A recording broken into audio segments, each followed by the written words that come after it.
요즘 코로나 때문에 교회의 개념들이 참 많이 혼란스러워져 가고 있습니다. 예배의 개념 또한 많이 바뀌어졌습니다. 우리 장로님들이 한번 말씀드렸던 적이 있죠.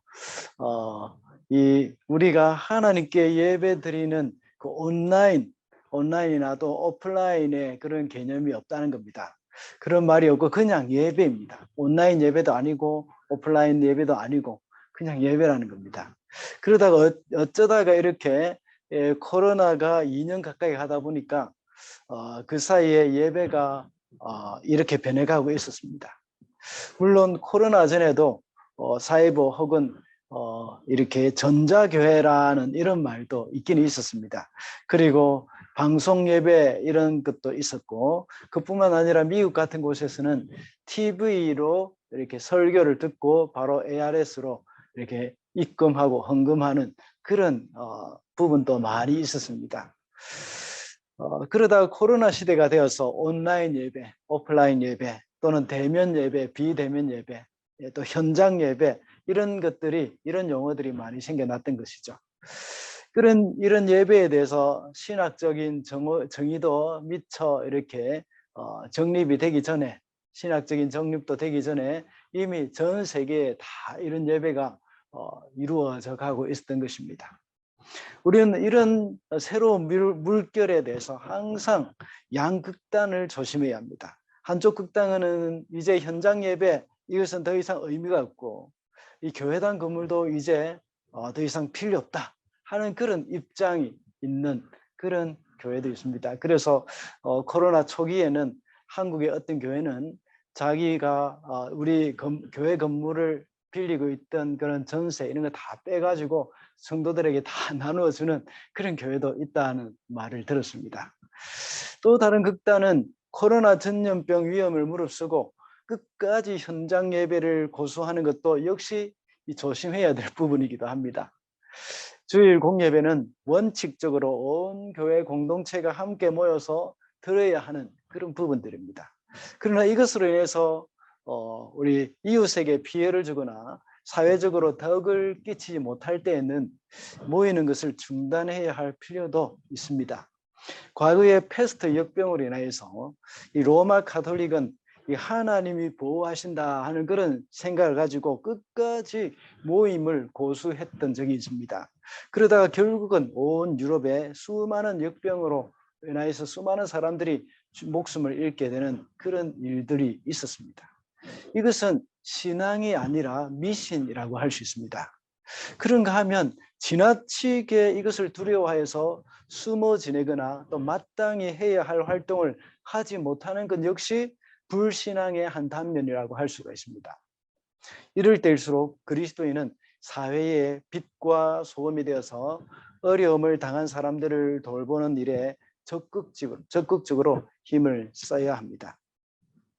항상 이 방역 수칙을 잘 지키면서 그리스도인으로서 할 수 있는 일은 최선을 다해서 감당해야 합니다. 그리스도인의 삶은 우리가 할 수 있는 일에 최선을 다하면서 하나님께 맡기는 것, 그 결과와 그 모든 진행을 하나님께 맡기는 것, 이것이 바로 건강한 신앙이라고 볼 수가 있습니다. 이제 코로나 방역 수칙이 좀 새로운 시스템으로 바뀌었습니다.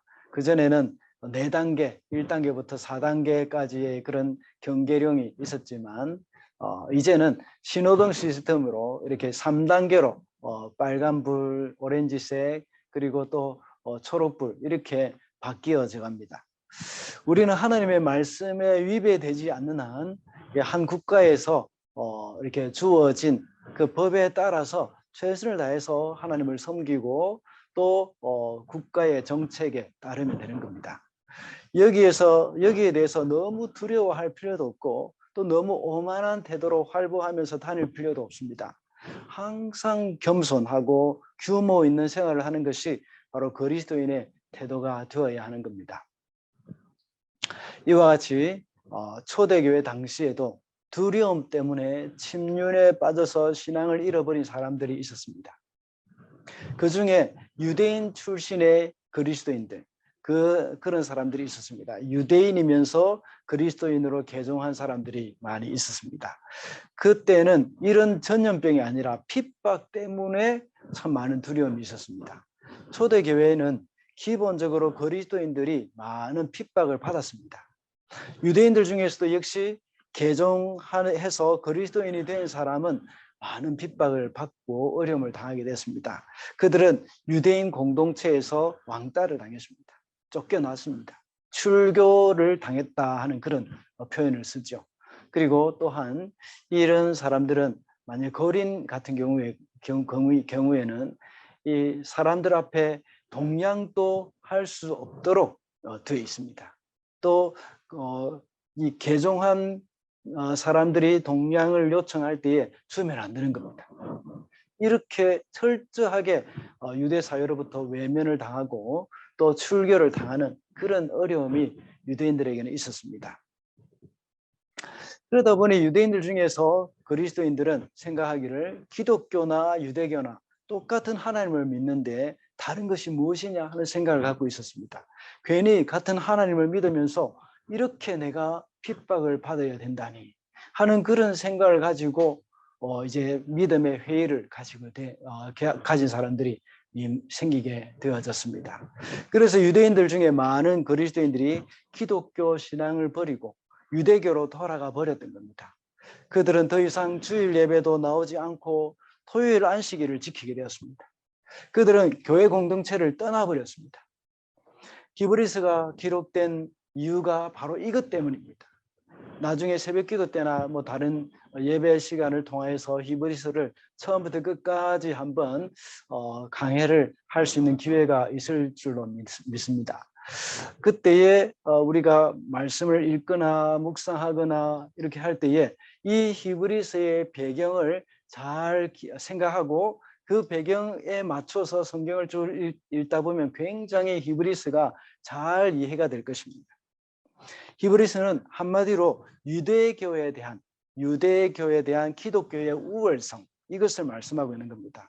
유대인들이 계속 과거의 유대교로 돌아가 버리니까 이 유대교와 기독교는 이렇게 다르다. 하나님 똑같은 하나님을 믿고 있다고 생각하지만 기독교와 유대교는 이렇게 다른 것이다 하는 것을 히브리서에서 말씀하고 있는 겁니다. 그래서 이제 더 이상 낙심하거나 두려워하지 말고 이제 믿음을 가지고 승리하자 하고 말하는 것이 10장부터 시작돼서 11장 믿음장, 여러분 잘 아시죠? 12장, 13장까지 이렇게 기록되어져 있는 겁니다. 히브리서 기자는 정확하게 누군지 알려지지는 않았습니다. 그러나 이 히브리서는 신약 성경의 보물창고라고 말하는 사람들이 참 많이 있습니다. 1장부터 9장까지는 이 교리적인 부분을 기록한 말씀입니다. 그리고 오늘 우리가 읽은 10장부터는 특별히 10장 19절부터는 실천적인 부분입니다. 교리 부분을 이제 알려줬으니 교리 부분을 다 설명했으니까 이제 그 교리에 맞게 살아라는 겁니다. 9장까지는 그리스도의 위대함과 그리스도의 사역에 대해서 말씀했다면 이제 주님을 위해서 살아가는 우리는, 주님을 위해서 살아가는 사람들은 이제 어떻게 해야 하는지 그것을 말씀하고 있는 것입니다. 그 시작이 바로 오늘 읽은 19절의 말씀입니다. 그래서 그러므로 형제 자매 여러분하고 시작을 하고 있습니다. 그러므로라는 말이 무슨 말입니까? 무슨 의미입니까? 지금까지 설명해 온 내용에 대해서 결론적으로 내가 하고 싶은 말은 이것입니다 하는 것을 나타낼 때 그러므로라고 말을 하는 것이죠. 여기서 그러므로라고 말을 하면서 가장 먼저 하는 말이 우리는 예수님의 피를 힘입어서 담대히 지성소로 들어갈 수 있게 되었다고 말씀합니다. 그전에는 지성소에는 제사장만 들어갈 수 있었습니다. 그런데 이 제사장 중에서 대제사장이 들어갑니다. 1년에 한 번 대속죄일에 들어가게 되었습니다. 그런데 이제는 우리도 들어갈 수 있다는 것입니다. 그것도 담대히 들어갈 수 있습니다. 그전에는 대제사장조차도 들어갈 때는 속죄의 절차를 제대로 거치지 않고 하나님 앞에 합당하지 않게 살았을 경우에는 이 지성소에 들어가면 죽게 됩니다. 그런데 대제사장도 아니면서 레위인도 아닌 사람들이 지성소에 들어갈 수 있다고 말을 합니다. 왜냐하면 예수 그리스도의 피를 힘입어서 들어갈 수 있다는 겁니다. 여기서 22절에서 또다시 말하기를 하나님께 나아가자 하고 말씀합니다. 지성소로 들어가자. 하나님께 나아가자. 이 말이 의미하는 것이 무엇입니까? 그것은 바로 하나님께 예배하자는 것입니다. 그렇다면 지성소로 들어가기 위해서 예루살렘 성전까지 가야 하는 것일까요? 그것이 아닙니다. 성도들이 함께 모여서 예배하는 곳, 그것이 바로 지성소가 되는 것입니다. 이제 그렇게 되어졌다는 것입니다. 이렇게 히브리서 10장 18절까지 예수 그리스도에 대해서 말을 하고 이제 예수님을 믿는 우리가 할 것은 담대히 주님 앞에 나아가서 예배하는 것. 그것이 바로 우리 그리스도인들이 해야 할 일이라는 겁니다. 유대교는 항상 제사장을 통해서만 예배하고 지성소에는 대제사장만 들어갈 수 있는 곳이었습니다. 그러나 이제 예수 그리스도로 인하여서 담대히 지성소로 들어가 예배할 수 있는 사람들이 되었다는 것입니다. 그 다음에 23절부터는 예배하러 하나님 앞에 나아가는 사람들이 어떤 마음으로 나가야 하는지 그것을 말씀하고 있습니다. 그래서 오늘은 지금까지 서론이 좀 길었지만 예배자의 태도에 대해서 한번 살펴보도록 하겠습니다. 첫째로 예배자는 믿음을 굳게 지켜야 합니다.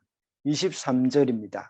또 우리에게 약속하신 분은 신실하시니 우리는 흔들리지 말고 우리가 고백하는 그 소망을 굳게 지킵시다. 지금까지 설명한 바와 같이 하나님은 예수님을 보내어 두셔서 우리를 자녀 삼아 주신 그 하나님, 그분은 신실하신 분이시다는 겁니다. 다시 말하자면 믿음직스럽다. 이것을 우리 개역개정 성경에서는 순수한 우리말로 미쁘시다 하는 그런 말로 표현을 했습니다. 지금까지 유대교에 의하면 지성소에 들어가면 죽는 것이 뻔한 일이었습니다. 그렇지만 예수님이 죽으심과 동시에 지성소와 성소를 가로막고 있는 그 성소의 휘장이 찢어진 것을 보라는 겁니다. 그래서 예수님께서 성소로 들어가는 그 길을 열어놓으셨다고 말씀합니다.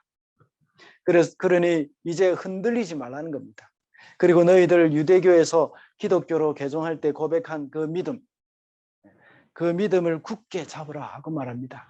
우리가 굳게 잡아야 할 것은 우리가 고백하는 것, 굳게 잡아야 한다는 겁니다. 세례를 받을 때 고백하는 것, 예수님 믿고 함께 예배할 때 우리가 고백하는 신앙 고백, 이것을 굳게 잡으라는 것입니다. 그것은 약속하신 하나님이 믿음직스러운 분이시기 때문입니다.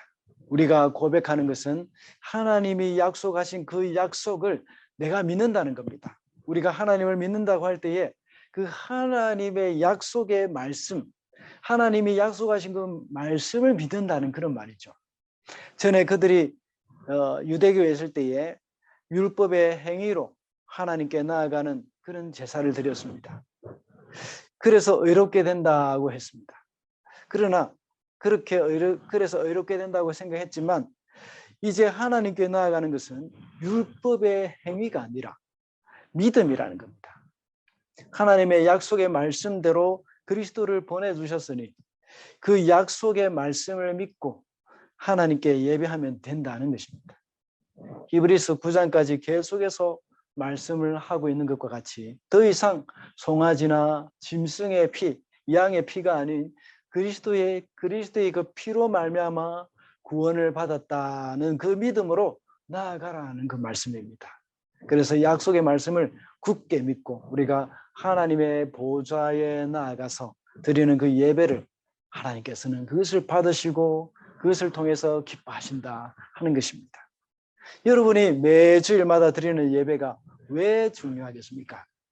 예수 그리스도를 믿는 믿음으로 드려지는 그 예배이기 때문에 중요한 것입니다. 구약에는 안식일인 토요일에 예배를 드렸습니다. 그러나 이제 주일날 예배를 드리는 이유가 무엇일까요? 예수 그리스도를 믿는 믿음으로 예배를 드리기 때문입니다. 예수님이 우리 죄를 대신해서 십자가에 못 박혀 죽으시고 다시 살아나신 그날이 바로 주일이라는 겁니다. 그 부활을 믿기 때문에 그것을 잊어버리지 않기 위해서 그 부활이 너무나도 우리의 감격적이고 감사한 일이기 때문에 부활하신 그날, 안식 후 첫날인 그 일요일, 그때에 예배를 드리는 겁니다. 이것은 초대교회부터 지금까지 계속해서 지켜왔던 것입니다. 그때는 뭐 썬데이, 먼데이 이런 것도 없었습니다. 그냥 안식 후 첫날. 그래서 그날을 주의 날이라고 했습니다. 그래서 많은 이 성경에는, 신약 성경에는 주의 날이라는 그 말이 있습니다. 우리 요한계시록에도 역시 요한이 주의 날에 계시를 받았다는 그 말들이 나옵니다. 예수님의 그 부활이 이토록 중요하기 때문에 모든 절기를 다 신약에 와서는 없애버리고 부활하신 그 주일날 예배를 드리는 겁니다. 그래서 성경에 나와 있는 모든 절기가, 우리가 이 성경에 나오는 모든 절기, 구약 성경에 나오는 다 절기들, 이런 것들은 예배를 드리는 주일날 거기에 다 녹아 들어 있는 겁니다. 그래서 우리는 하나님 앞에 예배할 때 우리를 구원하신 주님을 믿는 그 믿음을 굳게 붙들어야 한다는 겁니다. 안식교 사람들은 아직도 토요일에 예배를 드립니다. 우리는 예수 그리스도의 죽음과 부활을 믿음으로 하나님께 나아가 예배를 하는데, 그들은 아직 이런 너무나도 소중한 주일의 개념, 주일에 대한 개념을 잘 모르고 있습니다. 그래서 우리가 드리는 공식적인 예배, 이것도 역시 주일에 드리는 이 예배만을 인정합니다. 그 외에 모이면 정확하게 말하자면 예배가 아니라 기도회입니다. 수요 기도회, 새벽 기도회, 구역 기도회, 이런 다 기도회입니다. 그러므로 예배자는 예수 그리스도의 죽음과 부활을 믿는 그 믿음, 이것을 굳게 잡아야 한다는 것을 잊어서는 안 되겠습니다. 둘째로 예배자는 올바른 공동체의 삶이 있어야 합니다. 24절 말씀입니다. 그리고 서로 마음을 써서 사랑과 선한 일을 하도록 격려합시다. 24절에 나와 있는 이 말씀은 교회 공동체 안에서 우리가 해야 할 일을 말하는 겁니다. 서로 마음을 써서 사랑과 선한 일을 하도록 격려하는 일은 혼자 살아가고 있는 사람들은 할 수 있는 일이 아닙니다. 주위에 누군가가 있어야 하고 그 사람과 교제하는 것을 그 주위에 있는 사람과 교제하는 것을 전제로 해서 이 말씀이 이루어지는 것입니다. 다시 말하자면 올바른 공동체의 삶을 살아야 한다는 것이죠. 공동체 안에 속해 있다고 해서 저절로 되는 것은 아닙니다. 서로 마음을 써야 합니다. 그래야 이 일이 가능한 것입니다.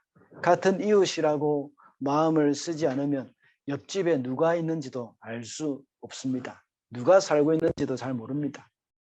이와 같이 공동체 안에 있다고 해도 마음을 쓰지 않으면 우리 지체에 대해서 잘 모르게 돼 있습니다.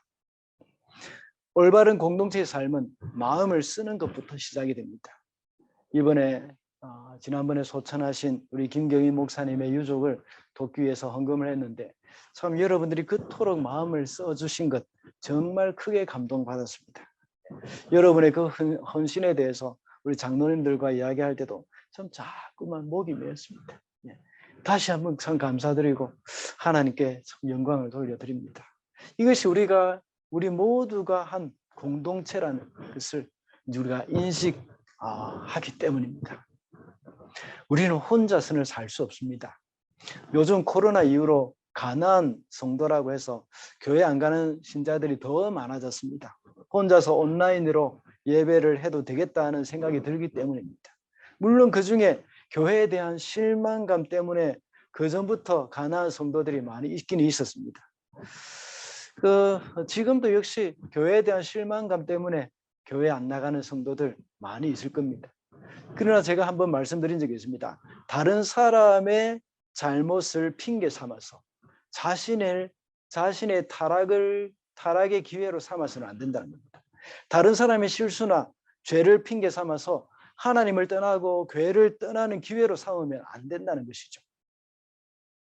성도가 교회 공동체를 떠날 경우에는 온전한 신앙생활을 할 수가 없습니다. 창세기 2장 18절에 보면 하나님께서 아담을 만드신 후에 사람이 혼자 있는 것이 좋지 못하다고 하셨습니다. 에덴 동산에 있는 아담, 그 아담은 그때는 타락하기 전입니다. 아담이 타락하기 전에도 역시 혼자 있는 것이 좋지 못하다는 겁니다. 그렇다면 우리 지금 타락 후에 죄성을 가지고 있는 우리 인간들이 얼마나 더 혼자 있는 것이 좋지 못하겠습니까? 그만큼 더욱더 공동체가 우리에게는 더 필요하다는 것을 말할 나위가 없습니다. 우리는 교회 공동체를 떠나면 믿음을 잃게 마련입니다.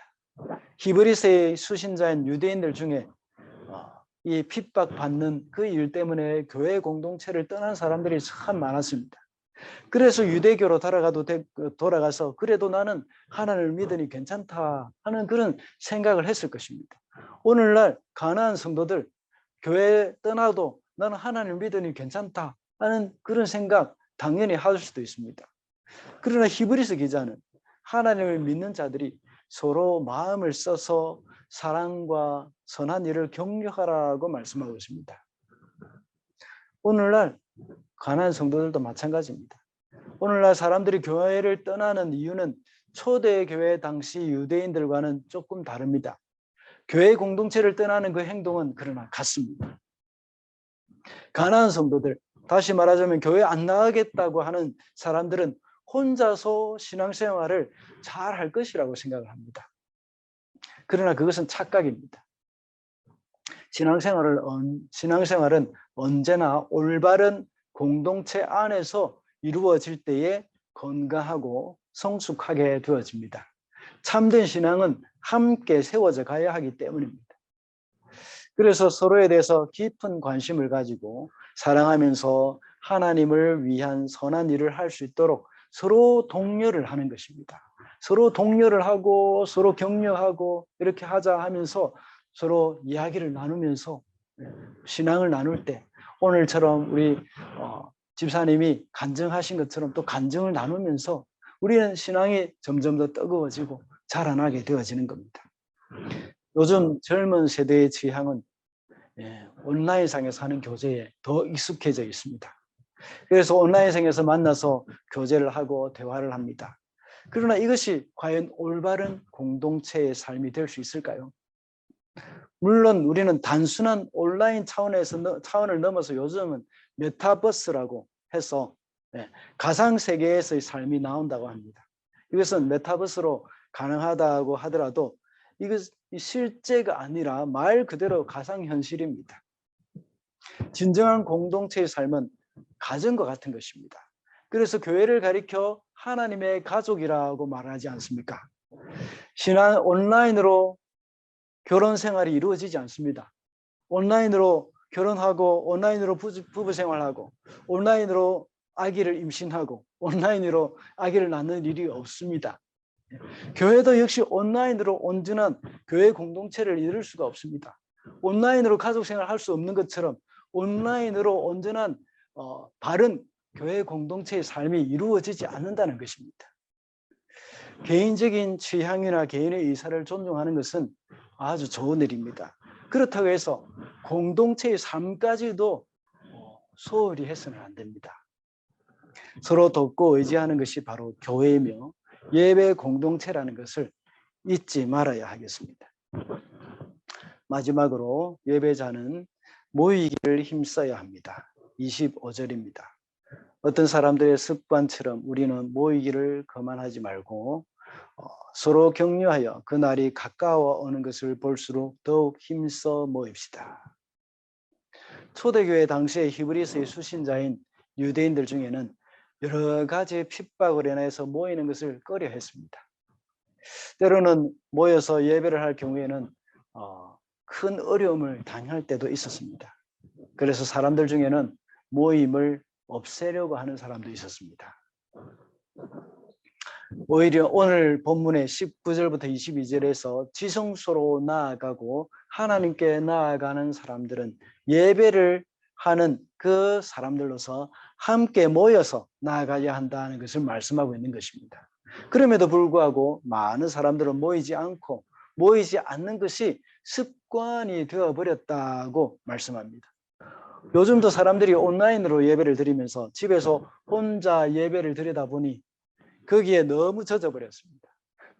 예, 이제 집에서 예배를 드리는 것이 집에서 예배 드리는 것이 너무 편해졌습니다.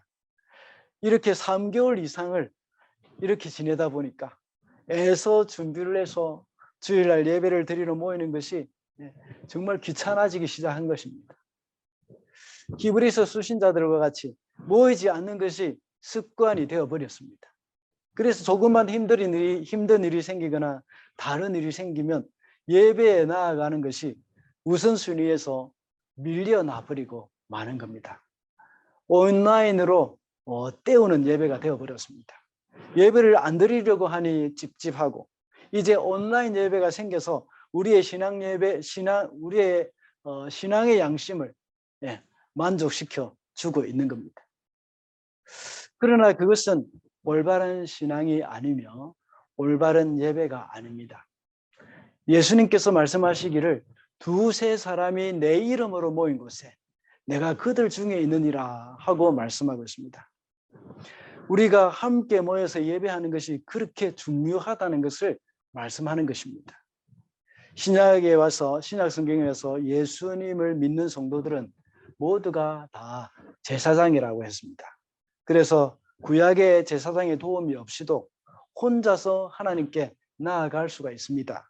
그러나 앞에서 말씀을 드렸듯이 이것은 진정한 예배가 아닙니다. 이것은 기도회입니다. 개인 기도입니다. 진정한 예배는 주님이 죽으시고 부활하신 것을 기념하면서 성경에 나와 있는 모든 절기가 다 녹아있는 그 주일날에 공동체로 모여서 함께 예배를 드리는 것입니다. 다시 말씀드리겠습니다. 진정한 예배는 주님이 죽으시고 부활하신 것을 기념하면서 성경에 나와 있는 모든 절기가 다 녹아있는 그 주일날에 공동체로 모여서 함께 하나님을 높여드리는 것. 이것이 바로 예배입니다. 물론 이것은 로마서 12장 1절에서 말씀하고 있는 산제사로서의 영적 예배와는 다른 개념입니다. 우리가 일상생활에서 예배를 한다고 해서 주일날 예배를 소홀히 해서는 안 됩니다. 주일 공예배와 일상 예배의 생활 속에 예배는 뗄래야 뗄 수가 없는 관계가 되었습니다. 주일날 공예배에 충실한 사람이 일상생활의 예배를 소홀히 하지 않습니다. 또한 일상생활의 예배에 충실한 사람이 주일 낮 공예배에 소홀히 하지 않는다는 겁니다.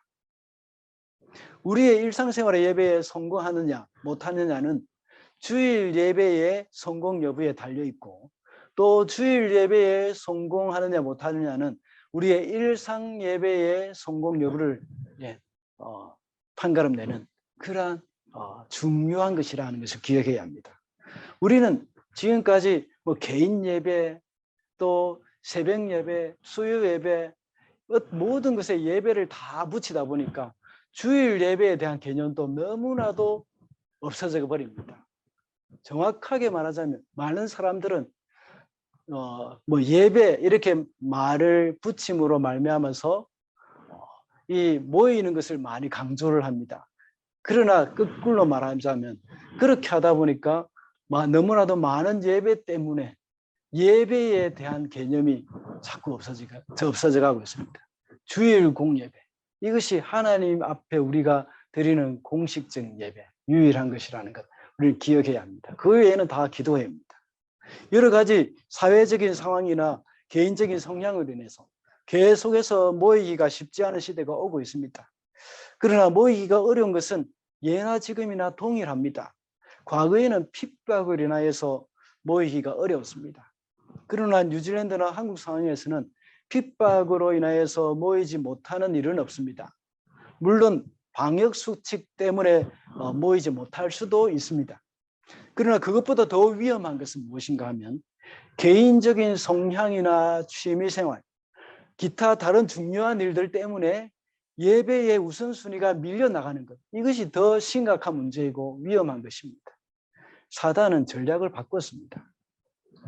핍박하면 핍박하면서 모이지 못하게 하니까 효과가 없고, 더욱더 사람들은 핍박하면 할수록 모이기를 힘쓰고 더 신앙이 깊어져 가니까 사단은 다른 전략을 쓰고 있는 겁니다. 다른 급하고 중요한 일들을 만들어서 예배에 두고 있는 우선순위를 다른 것에 빼앗기게 만드는 겁니다.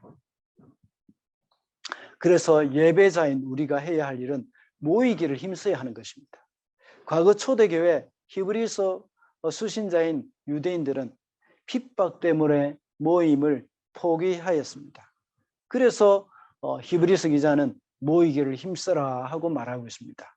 그러나 요즘은 우리의 즐거움이나 우리의 게으름 때문에 예배의 우선순위가 계속 밀려가고 더욱더 모이는 것을 게을리하고 있는 것을 보게 됩니다. 이제 우리가 해야 할 일, 그것보다 가장 우선순위에 하나님 앞에 드리는 주일 예배, 이것을 그 우선순위의 위치에 올려놓아야 합니다. 그러므로 예배자는 모이기를 힘써서 온전한 예배를 하나님께 드려야 하겠습니다. 말씀을 맺겠습니다. 오늘은 예배자의 태도라는 제목으로 말씀을 살펴봤습니다. 예배자는 믿음을 굳게 잡아야 하고 올바른 공동체의 삶이 있어야 하며 모이기를 힘써야 한다고 했습니다. 요즘 인터넷의 발달로 인하여서 온라인상의 만남이 활발해지고 있습니다. 그것으로 인하여서 진정한 교회 공동체의 개념도 자꾸만 흐려져 가고 있습니다. 교회 공동체는 가족과 같은 것이며 함께 관심을 가지고 마음을 써서 서로를 격려해야 합니다. 그리고 온라인 예배로 인하여서 더 예배가 소홀해지기 쉬운 때입니다. 온라인 예배는 일시적인 것이지 이것이 함께 모여서 드리는 그 예배를 대신할 수는 없습니다. 하나님께 나아갈 때 우리가 예수 그리스도의 죽음과 부활을 믿는 그 믿음을 굳게 붙들고 그 피를 힘입어서 하나님께 나아가는 것입니다. 그래서 하나님이 기뻐하시는 예배자로 세워져 가는 그런 저와 여러분이 되시기를 바랍니다.